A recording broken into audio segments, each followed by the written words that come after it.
with an expert, a thought leader, a doer in the realm of innovation for the built environment.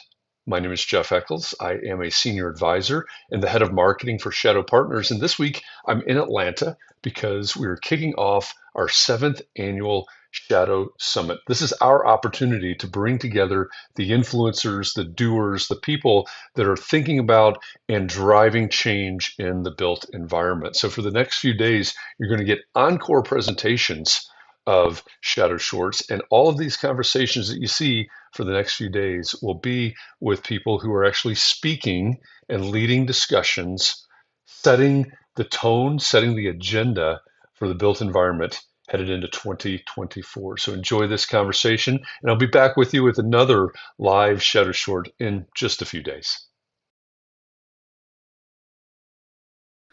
All right, welcome back to Shadow Shorts. If we've never met before, my name is Jeff Echols. I am a senior advisor and the head of marketing for Shadow Partners. And every weekday, I bring to you a conversation with an expert or a thought leader in the realm of innovation for the built environment. Today is no different.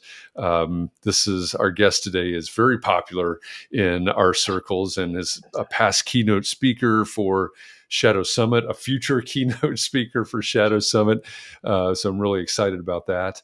And let me introduce to you Dr. Sam Chandan. He is the founding director of the Chen Institute for Global Real Estate at NYU Stern. He's also a professor of economics at NYU. And Sam and I were talking about maybe getting into a conversation about the economics and what's driving the future of real estate investment in the United States and probably globally as well. So Sam, welcome. I'm glad you're here. Thanks for doing this. Thrilled to be here, Jeff.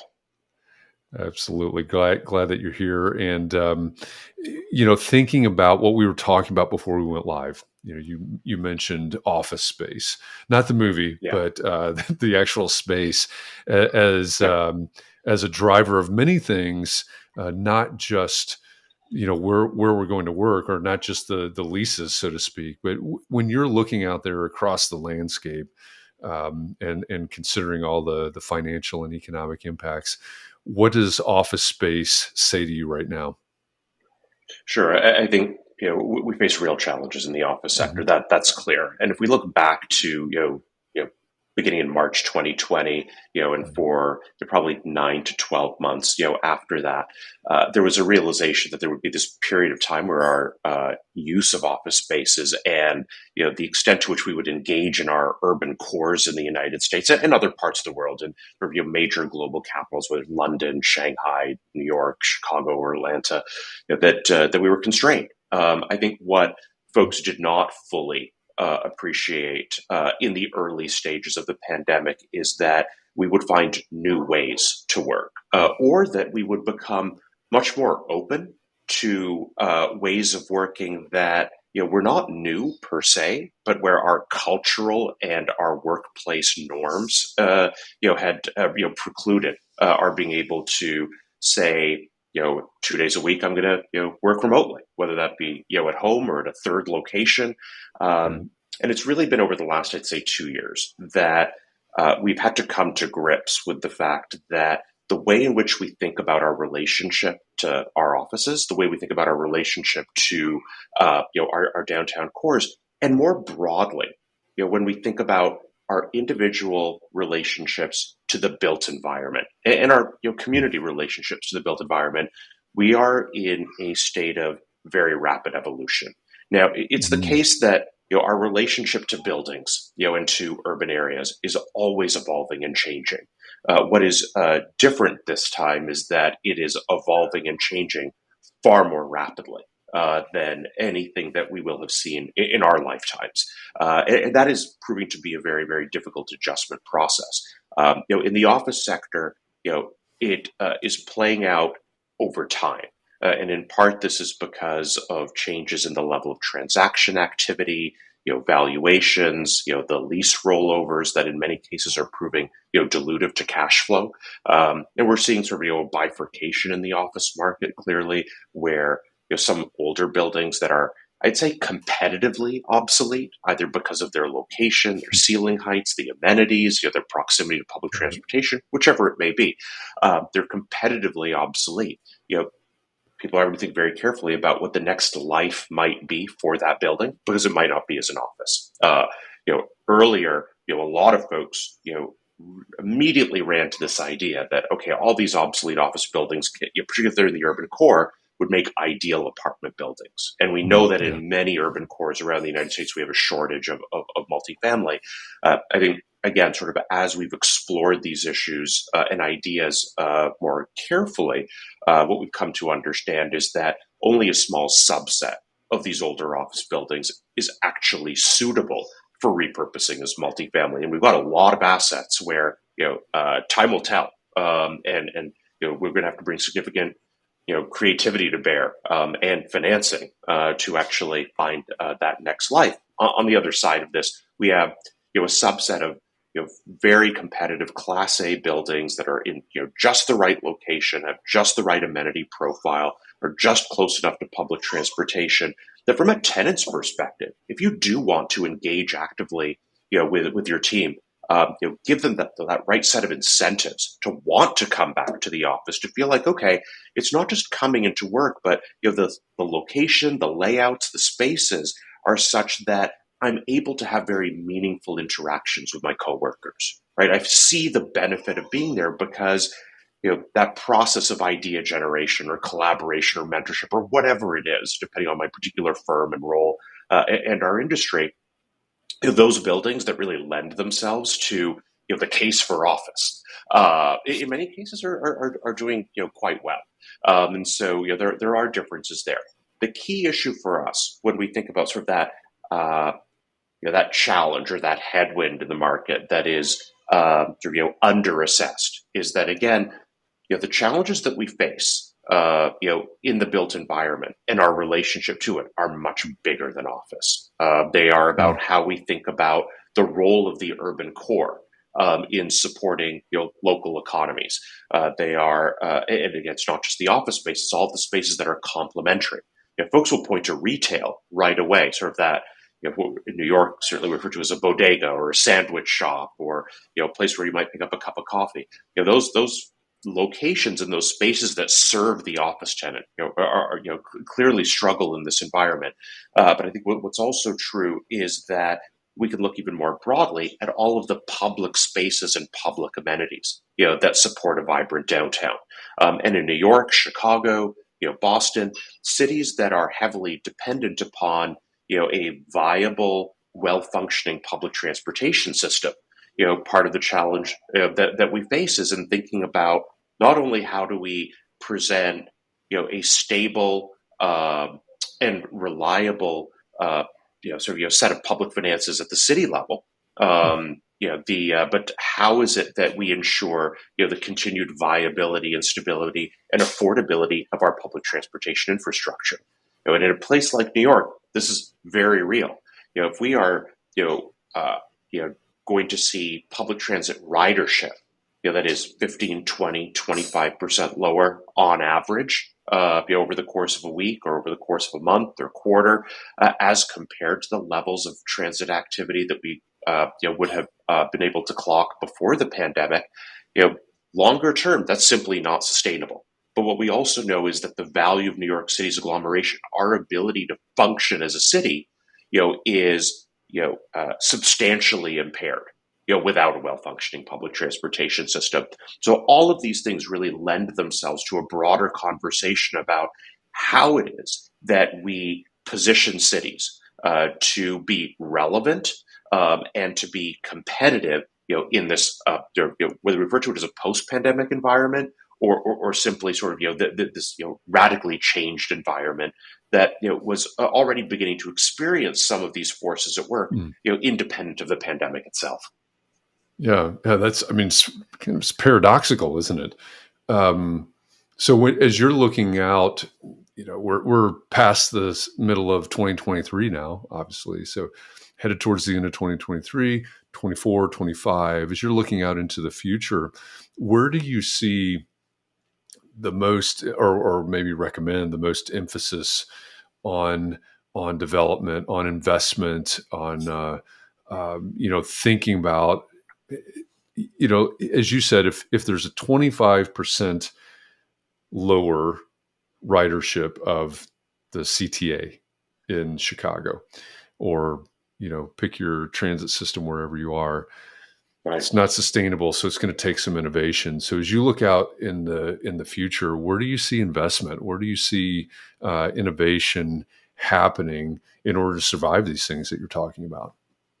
Yeah, so it comes back to a broader definition of Mhm. resilience. I think prior to the pandemic, we thought of resilience principally in terms of resilience to climate shocks, and certainly that is key and essential. And I know that the work that the Shadow team is doing sort of is plays an important role here in helping to facilitate some of the new technologies that will aid us in building resilience. To Mhm.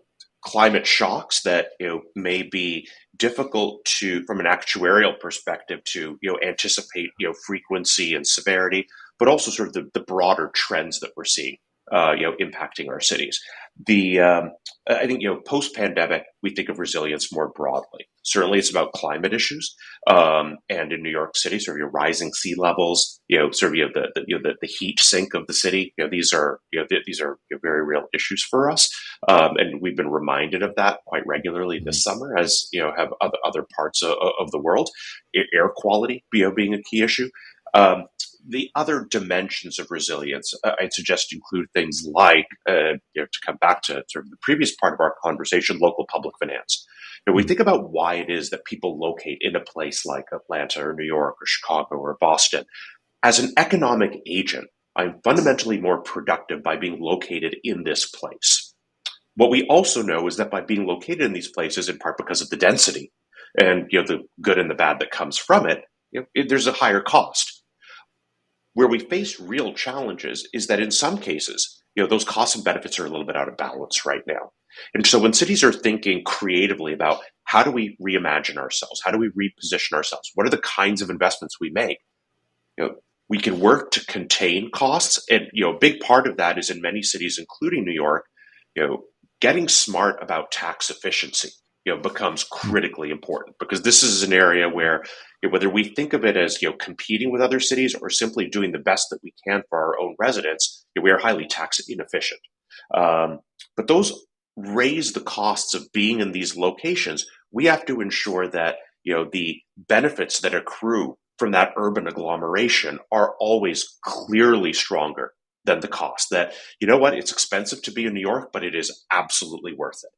So that becomes part of what needs to underpin the creative thinking about how it is that we invest on a more practical level. This means in many cases sort of doubling down on mixed use neighborhoods. If you are a purely office district, then you are probably the one that is struggling the most. If you are a mixed use neighborhood and are zoned accordingly, so we have some office, some residential, but it is a neighborhood or a submarket that is active and engaged and vibrant, around the clock. That becomes that becomes the neighborhood that I think will succeed in this later environment, because otherwise as you can imagine, sort of if you're a purely residential neighborhood, you lack the amenitization of anything that folks want to do when they actually leave their homes. And if you're a purely office neighborhood, then 4 to 5 days a week you might look like a ghost town, and Mhm. that's neither one of those scenarios is sustainable. I would say two other things that I'd add here. One is that, and again, this is sort of something that has come uh, sort of emerged more significantly in the public consciousness following the pandemic, is that there is a significant public health aspect to this. And although sort of in the industry, for most of the folks that I work with know me best as sort of an economist and a finance person, I'm also sort of an epidemiologist focused on urban epi. And the way in which we think about and envision the built environment has extraordinary implications for individual and public health outcomes, Mhm. whether it be chronic diseases or infectious diseases. We've just come off of a period of time where the relationship between certain aspects of density, and sort of, and public health outcomes, has been driven home for us. But when we also look across major cities around the world, what we'll also see is that differences in the way in which we create space, in which we create public spaces, more than the pandemic, have again these sort of very, very significant implications for what chronic disease outcomes look like for large populations. As we get older as a country, are thinking about, well, how do we build? How do we create public spaces? What do residential neighborhoods and residential units look like? And what does that imply for the kinds of cancer-related, obesity-related cancers that we might observe, for cardiovascular disease, for diabetes rates? There is a very, very strong linkage here that I think in the real estate and urban world, we are only beginning to explore. So those are some of the issues that I think, certainly on the academic and policy side, we're thinking about very, very carefully right now in trying to help inform a conversation around how it is that we build much more resilient and relevant cities for the next generation. Yeah. For anybody, I know our audience is generally very invested in the built environment, right? We've got C-suite leaders from architecture, engineering, construction, real estate, and technology and innovation officers, et cetera. But if you're tuning into this and you've never thought about the true impact of the built environment, what Sam just ran down, I think was an incredible example of, we started out talking about offices and office space, and we've gone all the way through and talked about the implications of all of these things, all the way related to obesity, cancer, et cetera. Built environment impacts everything. And that's part of the power, part of the reason that we need to have these conversations, part of the power of having these conversations. So if you're watching this and listening to this saying, hey, I want to know more, I want to get more out of this. We've only got 15 minutes for these shadow shorts. What I would recommend to you is that you go to shadowsummit.com. Let me put that up on the screen, bottom left-hand corner of your screen right now, shadowsummit.com. That's the URL for the landing page for our summit, 7th annual Shadow Summit, coming up in October, the 24th through 26th in Atlanta, Georgia. Dr. Sam Chandan will be one of our keynote speakers, and you will certainly get deeper into this conversation there in Atlanta. The whole design of the Shadow Summit is purposefully compact, purposefully intimate, a maximum of 200 seats in the auditorium there at the facility at Georgia Tech, on the campus of Georgia Tech in Atlanta. We're going to have conversations like this. We're going to talk about generative AI, about housing, about infrastructure, about skilled labor gaps, everything having to do with the built environment. And we're setting the tone for investment and innovation in the built environment in 2024. So go to shadowsummit.com and hit the apply button. It is a curated group of topics, a curated group of attendees. Hit the apply button, find out how to get tickets for Shadow Summit, and join us for more conversations and much deeper conversations than the one that Sam and I have just had over the past 15 minutes. Sam Chandan, founding director of the Chen Institute for Global Real Estate at NYU Stern. Thanks so much for joining me. Thanks for all of the insights that you just shared. And I'm looking forward to meeting you and talking to you in Atlanta later this year. Likewise, I'll see you in Atlanta. Have a wonderful weekend. Great. You too. Thanks, Sam. And thanks to everybody out there. I'll be back Monday with another Shadow Short. Again, another expert, a thought leader in the realm of innovation for the built environment. Have a great weekend. We'll see you next